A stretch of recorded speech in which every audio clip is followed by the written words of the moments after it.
हर हाल में आप कैसे खुश रहें, आइए आपको मैं इसको एक कहानी के माध्यम से समझाने की कोशिश करता हूँ। एक आदमी एक दुकान में नौकरी किया करता था। वह व्यक्ति बहुत ही ज़्यादा मेहनती था। काम के प्रति उसकी मेहनत और लगन देखकर उसका सेठ बड़ा खुश रहता था। वह आदमी भी उस दुकान की नौकरी से संतुष्ट था।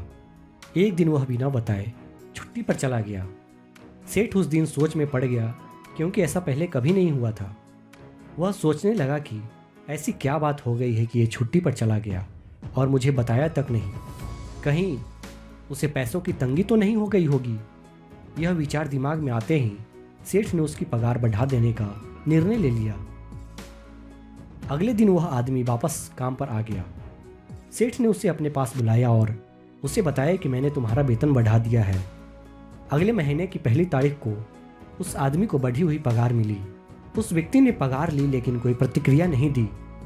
न उसने सेठ को धन्यवाद दिया, नहीं वो बहुत खुश हुआ, बस रोज की तरह काम करता रहा।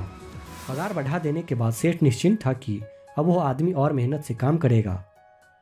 और कुछ दिनों में यह बात आई गई जैसी हो गई। कुछ महीनों के बाद वह आदमी एक बार फिर से बिना बताए छुट्टी पर चला गया। इस बार सेठ को बहुत गुस्सा आया, ये कैसा लापरवाह आदमी है। एक तो मैं इसकी पगार बढ़ा दी, उसके बाद भी इसे जिम्मेदारी का एहसास नहीं है। अगले दिन वह आदमी जब काम पर आया तो सेठ ने पहले ही तय कर लिया था कि अब उसकी पगार घटा देगा।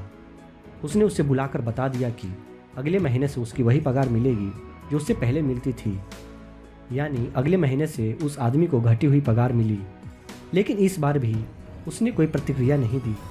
वह दुख ही नहीं हुआ, बस अपने काम में लगा रहा।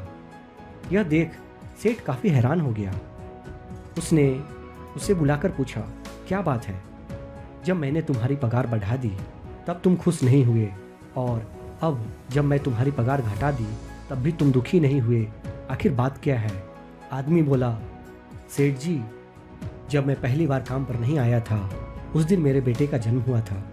उस समय जब आपने मेरी पगार बढ़ाई तो मैंने सोचा कि जो अतिरिक्त पैसा मुझे मिला है वो उस बच्चे के हिस्से का है, इसलिए मैं ज़्यादा खुश नहीं हुआ। जब मैंने दूसरी बार काम पर नहीं आया तब मेरी माँ का देहांत हो गया था। उस समय जब आपने मेरी पगार घटा दी तो मैंने सोचा कि मेरी माँ अपना हिस्सा लेकर चली गई है, इसलिए पैसे घटने पर मैं दुखी और परेशान नहीं हुआ। यह बात सुनकर सेठ बहुत खुश हुआ और उसने उस आदमी को गले से लगा लिया। तो इस कहानी से जो हमें सीख मिलती है वो यह है कि ज़िंदगी कभी एक जैसी नहीं रहती है।